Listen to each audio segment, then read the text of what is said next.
everyone, and welcome to Action for Assange. I am your host, Misty Winston. Okay, so today we're going to be talking about the recent situation with Jeremy Lafredo in Israel. Obviously, most of you are probably aware of what's been going on over the past 2 or 3 days with him. But I have a guest journalist, Kit Clarenberg here, who has himself experienced some very similar sets of circumstances. But we wanted to come on and have this conversation. Kit, thank you for joining me. We do have good news.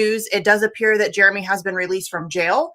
So that is at least something. I believe that, and I think Kit agrees that the public outcry, I know that a lot of you yesterday, and thank you for doing it, spent a lot of time making phone calls, sending emails, making noise on Twitter. I think that that was probably a significant push. I think it added some pressure. So thank you for doing that. But he has in fact been released from jail. So that is good news. But we still wanted to come on because it's not over yet. So Kit, can you tell everybody where the situation stands now, what we're looking at, and what Jeremy is facing currently? Yeah, sure. So just as a bit of background, earlier this week, Jeremy, who is a 28-year-old US citizen fearless independent journalist who's been reporting on the genocide in Gaza in real time, frequently traveling to Israel from New York. But so earlier this week, he was scooped up along with a number of other independent reporters who were traveling through the West Bank, which is under heavy illegal military occupation. He got stopped at a checkpoint. He and his compatriots were beaten, blindfolded, thrown in an Israeli dungeon without contact with the outside world or access to lawyers. His compatriots were released, I think, within a few hours. He's still there, but he was kept in, it seems like solitary confinement for, with limited access to the outside world, to say the least, ever since. Now, there was a major escalation yesterday when the police formally charged Jeremy with national security offences, namely aiding and abetting an enemy for his factual reporting. Now, the charges that were laid against him are very, very, very serious in Israel. We just need to think of Mordecai Vanunu, who was the Israeli whistleblower who exposed how Israel had an illegal nuclear program in the 1980s. He's still in jail now, with totally cut off from the outside world. It's very, very frightening.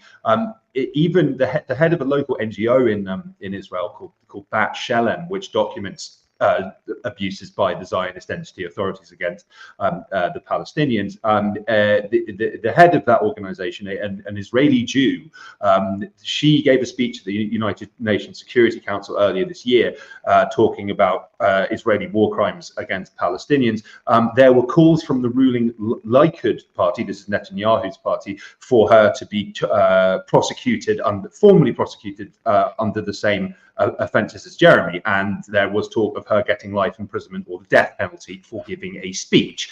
Now, the positive news is that those charges seem to have been dismissed by an Israeli magistrate, and yes, Jeremy has been released. The downside of this, however, is that he's still under police investigation, and the police have been given, I think it's about 10 days. These are October 20th until October 20th to level new charges based on total access to everything on his phone. Jeremy was repeatedly ordered to hand over his passcodes for his electronic devices, and he did not comply. But the Israelis apparently, according to a police spokesperson, have found a way round this. So, and yes, his passport has been confiscated, and as far as I know, his contact with his family, friends, and collaborators is extremely limited, if not non-existent. But so a mild cause for optimism, and I do think, as you mentioned, Misty, that I think that what was really, really, really crucial here, and may well have at least partially spurred his release, it was the absolutely massive pushback from individuals the world over, concerned citizens who bombarded the State Department, the US Embassy in Israel, and their elected representatives with emails demanding Jeremy's release, demanding an official statement on his incarceration. I might add that at his hearing, there were US Embassy officials allegedly present in the court. They said nothing about this publicly. So, I mean, I made this point on Twitter, and I think it bears repeating. In local media reporting on Jeremy's detention, it was acknowledged that this, because Jeremy is a US citizen, this could create a quote-unquote international incident between the US and Israel. So, I mean, I said, well, let's make that international incident happen, and we did. And it may well have played some role in the decision to release it, because it was truly shocking. And I might add that what he was, I mean, this is something that we all actually need to be concerned about more generally, wherever we are in the West. Jeremy reported on things that mainstream Western news networks did. So he was filming from the site of Iran's missile attacks on October 1st, which was military and intelligence installations. There were PBS news crews. There were local journalists who were covering the exact same scenes, producing almost identical content to Jeremy. And not only that, in local media reporting on Jeremy's incarceration, they often embedded videos of what he shot that landed him in jail. So, I mean, that's just, it seems like totally bizarre. But I mean, we are more generally heading towards a situation where, under national security legislation in Western countries, even things which are floating around on the internet, or things that are quote unquote open source, it can be a crime to report on them. Or amplify them, or publicize them, or even talk about them. I mean, I think in Jeremy's case, that the grey zone has, since the genocide in Gaza began, I mean, if I do say so myself, as the head of their UK desk, I think they have been leading the charge, yes, in terms of exposing the Zionist entities, like genocide and the abuses against Palestinians. Jeremy was, I mean, he has a bigger pair on him than I, in terms of the places that he was going to and willing to, charge headfirst into to get the raw story, and also some of the people he spoke to as well. I mean, there are some, you can check out some of his films for the Grey Zone, which are, absolutely extraordinary, where he talks to settlers, Zionist settlers, who were blocking the path of aid trucks who were trying to get aid into Gaza, and Israeli settlers openly boasting about how they have a God-given right to this land and they're going to make the Palestinians starve to death. Like, I mean, in a time of universal lies, telling the truth becomes a revolutionary act.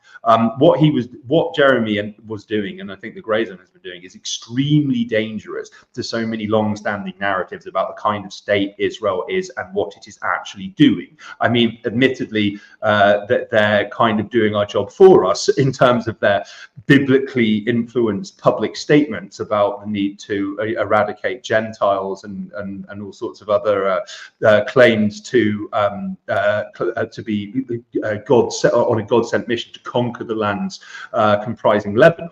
But yeah, I mean, Israel has as my dear friend Alex Rubenstein and I discussed on Wednesday evening on our show Active Measures, Israel has a long-standing policy of attempting to kill journalists. Figures compiled by an organization called Zionism Observer suggest that they may have killed 200 journalists this year alone, and in most cases these are people who wear jackets clearly identifying themselves as press, and helmets too.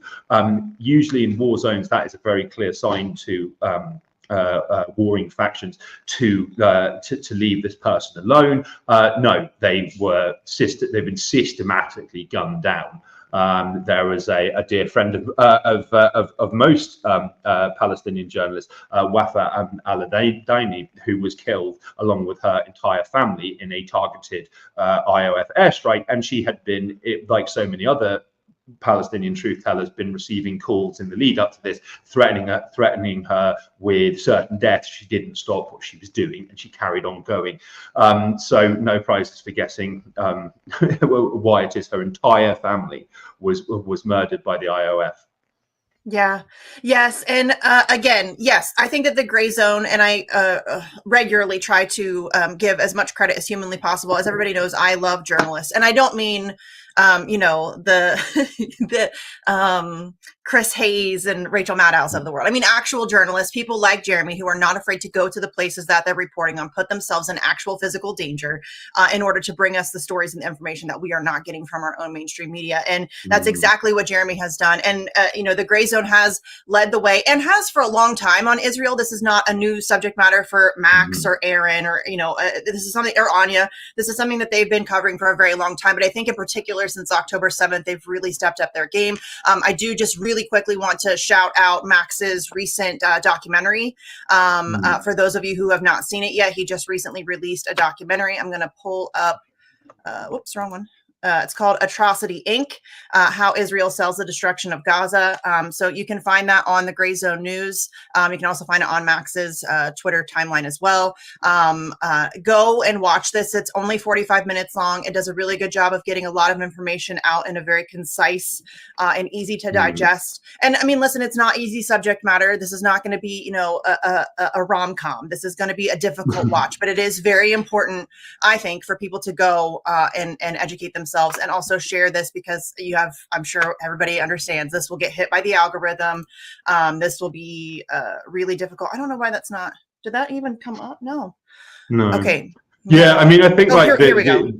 Sorry, go ahead. No. I mean, I was going to say as well that there is another excellent movie on the Israeli occupation, which is narrated by Roger Waters, which has just come out, and they're supporting Max's work as well. That is, again, not a light watch, but it's amazingly insightful. I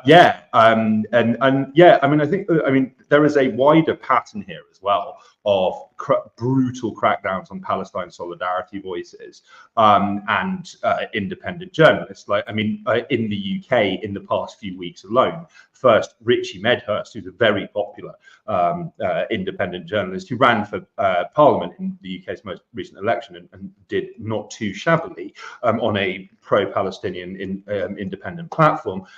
He was arrested coming off a plane in Heathrow a few weeks back, was held in detention for 24 hours with, again, limited access to the outside world, and without really being told why he was being held or what he'd done wrong. And he was then released, but is on bail and has to return to the UK. I think it's next month. And I mean, that's I myself was stopped under this and had a very similar experience to Richie in May of 2023. There was a team of armed counter-terror police waiting for me on the runway in Luton, and I was then grilled without right to silence for 6 hours on everything from whether how much I pay in rent in Serbia to my political opinions, and all sorts of questions about my personal finances and the grey zone's non-existent relationship with Russia's FSB. Which was no fun. I mean, the last contact I had with them, they said that I was still under criminal investigation. So I don't think I'll be returning to London anytime soon. But Richie, yes, is under bail and has to return. Yes, as I say, I think it's next month. Sarah Wilkinson, a very prominent pro-Palestine journalist, a middle-aged woman, had her front door kicked in by hooded counter-terror thugs in the UK and had all of her devices seized, and then was released with bail conditions that included not using a phone or the internet. So quite how she was expected to do any work at all or function as a human being in the 21st century is not clear. But there was, despite the fact that the mainstream media, of course, went nowhere near this, there was an explosion of outrage from independent activists, journalists, concerned citizens, and those bail conditions have appalling draconian bail conditions have now been dropped. So again, disturbing, but mild cause for optimism always. Yeah, no, I think that there is always cause for optimism. I think in particular, just now, as we've seen with the outcry with Jeremy, I think I wasn't expecting him to be released, frankly. I thought for sure we were going to see him languish in jail for some time until there was some sort of a formal trial or something like that. And so the idea that he has been ordered to be released, obviously he's still, the coast is not clear, but I think that the fact that he's been released from jail shows that, we can fight these things if we're loud enough. Do you know if anybody's spoken to him? Is he doing okay? Yeah, I mean, updates are few and far between, and Yeah. I've mainly emanated from his attorneys, who are excellent actually, and Yeah. they argued very persuasively in court that what Jeremy was doing was in line with what other media outlets were Yeah. doing. But I mean, I think that I mean, as you say, like I genuinely, when those official charges were leveled. I mean, that's very, very serious, and you've got to bear in mind that like the Israel acts with total impunity anyway. Like, Yeah. it was no doubt calculated that this wouldn't cause too much of an outcry, and they could move against him in that manner. I mean, yeah, like you've got to bear in mind that not long ago there was a US citizen was shot in the head by the IDF in the West Bank. And the IDF, despite Biden saying there needs to be full accountability for what happened, the IDF investigated themselves and concluded that he was shot by accident and it's nobody's fault. And then this has been completely forgotten. Like this is the murder, the deliberate murder of a US citizen by the Israeli military. And like there was virtually zero media pushback, and it's just vanished from view, as I'm sure the Israelis hope that Jeremy would. Now, there's another point to make here as well, I think, about like media complicity. So back in June, the Washington Post published this absolutely horrendous, libelous hit job on the Grey Zone, claiming that because Wyatt Reed, who's contributor editor at the Grey Zone, because several years ago he did some work for the Press TV, which is an Iranian news network, which he did nothing to hide. He openly promoted and advertised as having done. That it was suggested that he was in receipt of payments from Iran, and this may constitute a criminal offence. But not only that, such is the way that these scum go about their smears. The article very, very, very strongly insinuated, without making a direct accusation, because that would be straight up defamation and provably false, that the Grey Zone is funded by Iran. And ever since, our detractors, the Grey Zone's detractors, have cited that article as proof that we are funded and directed by Iran, and all of our work on Gaza is effectively Iranian propaganda. Now, I mean, myself, Max, Aaron, and Wyatt, and Anya, we are all very, very used at this point to false allegations of working for hostile foreign powers. It's something that you get like almost hourly on Twitter. But like, I think that what made this particularly disturbing was there was an open call in this Washington Post hit job for us to be prosecuted under foreign agent registration laws. Now, in the wake of when news broke of Jeremy's detention in Israel, there was a large number of very prominent Zionist voices. Clearly they were getting briefings, who were saying that, well, Jeremy is an Iranian agent, that the Grey Zone is funded and directed by Iran, therefore he is was clearly acting in the acting as a spy or a wrecker on Iran's explicit behalf. Now, again, I mean, that is very much into life imprisonment and death penalty territory. And we've seen, I mean, with Julian Assange, how easy it is to manufacture consent for someone's egregious criminal detention for the crime of telling the truth, when false accusations of foreign sponsorship and direction are banded around. I mean, there was a large number of people who, when Julian was heinously dragged out of the Ecuadorian embassy in London back in 2019, who were saying, well, he collaborated with the Russians and got Trump in power. I still get that. Yeah, therefore this is justified. This is good that this is happening. And so it set that set alarm bells ringing cacophonously in my head. It was clear there was a concerted effort to try and justify this. I mean, again, when I got detained returning to my native UK back in May last year, there was a huge initial pushback, including official statements from the National Union of Journalists issued in my favour. Then there was a kind of reverse pushback, where there was a large number of prominent voices, including the great many people who are powerful people I've pissed off over the years, personally, who were saying this is justified. Kit's not a journalist; he's something else, etc. And then that seemed to be somewhat successful in dampening sympathy for me. And the NUJ rather infamously removed their statement in solidarity with me, because they were being pressured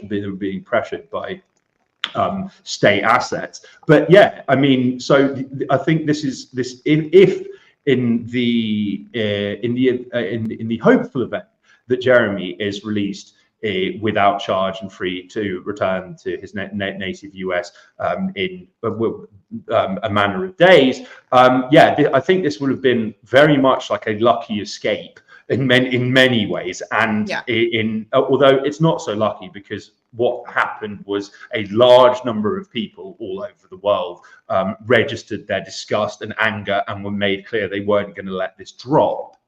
That's certainly I think a victory for people power. For sure. But I also think that people need to be, and I hate to, I guess I don't hate to sound like a broken record, because apparently I have to keep saying it. This is not new.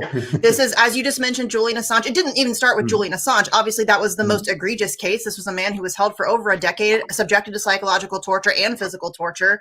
This dragged out for so long, and that created a chilling effect. This is going to create a chilling effect. This is going to cause other journalists who would otherwise be willing to go to Israel and report on the truth will not do so now, because they're afraid of what happened to Jeremy. And that's really the goal here. This is, and I've been screaming about this for years, and I'm not the only one. I'm not patting myself on the back here. Lots of people have been talking about this. This really is a global war on journalism, on truth, really. They're trying to criminalize the truth. They are, and this whole uptick of we're protecting you from misinformation, that's a load of horse shit. They're not protecting you from misinformation. They are protecting themselves from the truth. That is what's happening here. And that's what's so frustrating about this. And we've seen the way, you mentioned Sarah and Richard. Craig Murray's another great example. We've seen the way that this has begun to escalate, and it's really a global situation. We see the way that RT and Sputnik are under attack currently. This is a real issue. And if that's why I'm glad that yesterday we saw such a massive outcry from so many people. That was really, because it was so hard for so long to get people to speak for Julian, seeing people so willing and to easily speak for Jeremy was really heartwarming to me. And it made me, we really made a lot of progress in that aspect. So again, thank you to everybody who did that, for sure. I know, genuinely thank you. And I think as well that yesterday provides a very clear example, I think, of, I know for a fact that there were a great many people who do not share my politics and did not share Jeremy's, who were ringing up regardless, on the basis of principle. Right. And I think this is really important, because we have had years of ideological purity tests, which has torn the left apart in so many different ways. And who does that benefit? Divide and rule, and it's just that actually I think that people often forget that we are individually, but particularly collectively, a lot more powerful than we give ourselves credit for. Now, another great example, you want to talk about the internationalization of censorship and suppression and persecution of inconvenient truths and truth tellers, right? It's somewhat forgotten now, but I think it was around 2 years ago, the Department of Homeland Security in the US or was it last year? They attempted to, no, I think it was 2 years ago. They attempted to launch something called the Disinformation Governance Board, led by this awful woman Nina Jankovic, who like had a history of like endorsing the Steele dossier and like calling Julian Assange a Russian agent, and also libeling the grey zone as Kremlin assets. And I mean, and who was, yes, rather infamously made this TikTok video in which she's singing to the tune of Mary Poppins. And it's like, I think that like hell is having to just watch that over and over and over again with your Clockwork Orange with your eyes peeled. But anyway, the point is that it is very clear that this was intended to operate as a state censorship mechanism, which would state, right, well, this fact or this perspective or this information is disinformation, therefore it needs to be banned, and potentially the people amplifying it and publishing it prosecuted. It is very clear that this is what they were moving towards, and it was launched with enormous fanfare, and there was a massive pushback again across the political spectrum. There were digital rights groups who made noises about this. There were people on the left who expressed grave concerns, given her personal and professional, Jankovic's personal professional background, about what this thing was intended to do. And within about, it might have been less than 6 weeks, they shut it down and it was completely off the agenda. They were moving, but they were moving very quickly towards that. And without that pushback and without that outcry, I think that we would be living in a very different world now. I have written about, there is a very shadowy British government department called the DSMA Committee. That's the Defence and Security Media Advisory Committee.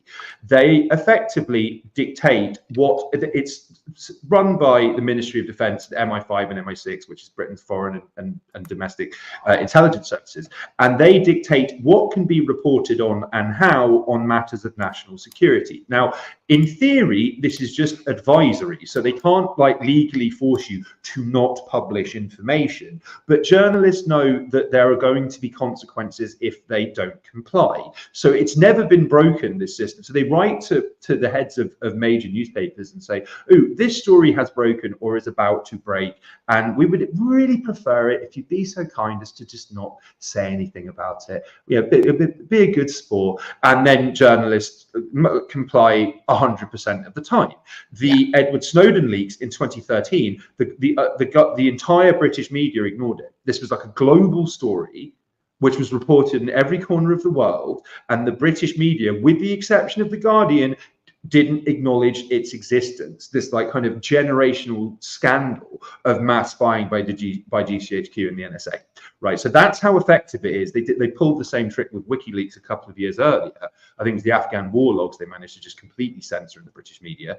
But yeah, the point is that the DSMA, it has been reported, and I've written about this, that they are trying to push their model of advisory, do this or else censorship to Twitter and, well, or now X, and also all sorts of digital media, including search engines. And you know, this is like this is a British government operation which seems to think that it has a right to police speech globally, and they are currently pressuring the heads of major tech firms to sign up to the committee. So then when something goes viral that they don't like, they can speak to the heads of these organizations and just have it removed and suppressed so people can't know it. And there are records of DSMA meetings openly published where they explicitly talk about how they have told journalists to not report on things that are all over Twitter, have been reported in foreign media.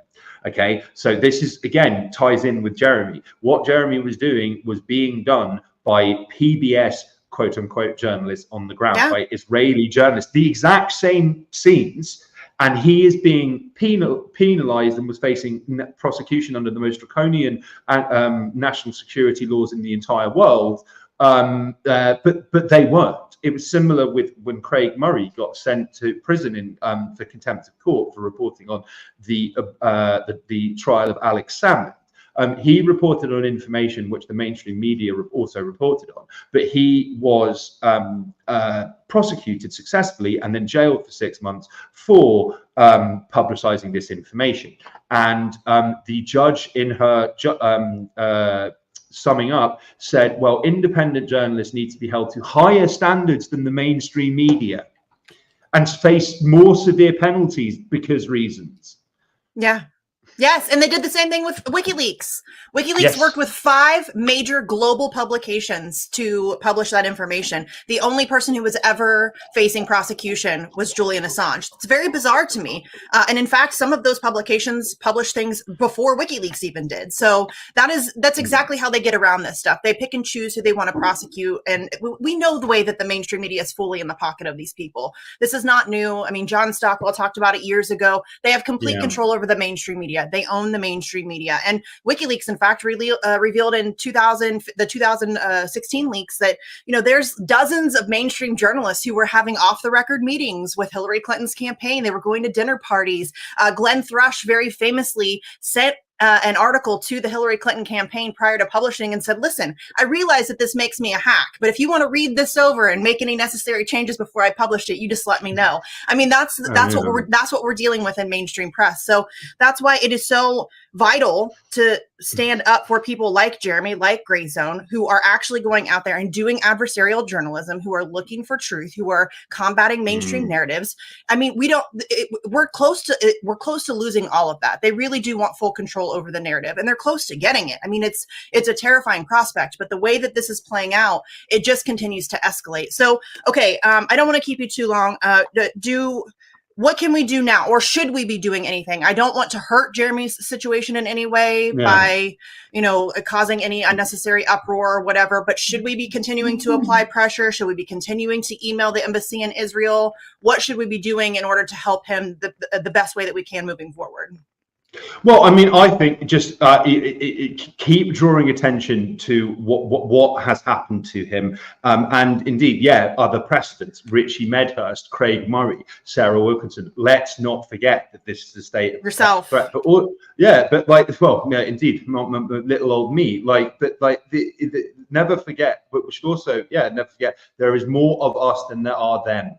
And that is what they are frightened of, and it's I think that the story of Jeremy's detention is one of a US client which is completely out of control and thinks there are no consequences to its actions, and it thinks nothing of shooting US citizens in the head because they think they can get away with it. Well, we need to be moving as in every direction to a situation where they can't get away with it, or their ability to do so is severely truncated. This. Keep making noise about the mere fact that the US, the Biden administration is continuing to facilitate a 21st century Holocaust in Gaza. Don't stop making noise about this. It's because this is an ongoing reality which dwarfs any other issue. I've been told, heading into, a US election where it's not even really an issue spoken about. And meanwhile, there are hundreds of thousands, if not millions of people across the US and across Europe who are out in the trenches routinely marching, demanding that governments stop facilitating this and stop letting it happen. That Aaron Bushnell, the US soldier who self-immolated in protest of US complicity in the Gaza genocide. Not long before he left us, he wrote a note on Facebook which was, if you ever wonder what you do during the Holocaust, during World War II, you're doing it now, right? Interpret that as you will. And that's, in the United States, it's not being talked about near enough. I do think that we're seeing a significant amount of pressure being put on the candidates. In Michigan, for example, where there's a lot of Muslim, there's a larger Muslim population. Jill Stein is now polling extremely well. Kamala Harris is suffering tremendously. So we're seeing, it's never enough in the United States. I feel like the United States has been so placated and we're so conditioned to just Oh, it's the best we can do. I mean, we've been beaten down to the point where we just accept the absolute most abhorrent behavior from our politicians and think that we can't do anything about it. But we see some glimmers of hope where people are starting to fight back. And we saw it, for example, Gray Zone contributor Liam Cosgrove recently just called out Matthew Miller. That was fantastic. That guy has got one of the most punchable faces on planet Earth. Oh, that stupid smirk. Oh, I just. But if he was like some evil character in like a Disney movie, like you think it was like grotesque and unrealistic. It's just like there's something just so unctuous, like just oily about him. Oh, the evil oozes off of him. Yeah, it's gross. Yeah, well, it's just like, I mean, and I do think as well that I mean, this is another point to bear in mind, is like these people don't like it up. Like these people don't like it when you challenge them to their faces, right? Yeah. So do lots of that. They hate it. So do more of it. Yeah, no, and that's actually a great point. Somebody on Twitter pointed out that currently members of Congress are home campaigning. That's a great time to show up to a campaign event and start really putting some pressure on these people and start protesting them. And so, I mean, this is a great time right now, y'all. Find out where your local congressman, whatever, find out where they have campaign events going on all the time. They are currently campaigning. Go and disrupt them. Be a Jose Vega.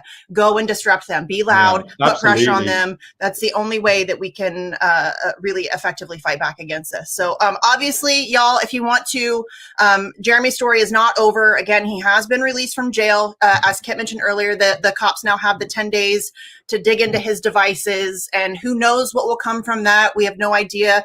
I worry that they may try to plant some sort of nefarious evidence there. Who knows? But we have to continue to keep an eye on this and make as much noise about it as possible. Don't stop talking about it just because he's out of jail. Continue to raise awareness about it. Not everybody knows still. So talk about it. Make sure it's known that Israel is arresting and detaining and beating American journalists for the crime of journalism, which is not a crime. So make noise about it. Follow Kit. Kit's been reporting on it extensively and talking about all of the updates on Twitter at Kit Clarenberg. You can follow Max Blumenthal, of course. He's been also reporting out on it extensively. I think Aaron Matei has been doing a great job of trying to keep people updated. So follow those people. Make sure you're staying up to date with the latest on what's going on with him. Continue to make noise about it. Continue to speak for Palestine, obviously. And if anything happens, of significance, I'll make sure to do another show and we'll talk about it some more. But just keep the pressure up, you guys. And we talked about this when Assange, people used to ask me all the time, well, what will you do when Assange is free? Well, the fight doesn't stop. I mean, it doesn't end with Assange. Like, that's just not a thing. Like, we still have to fight for Assange to get pardoned. But it doesn't end there. The fight against journalism, the powerful people don't like their secrets exposed. They don't like their evil exposed. And so there's going to be a continual battle against truth and journalism. And that's going to be a fight. Put your running shoes on. It's a marathon, not a sprint.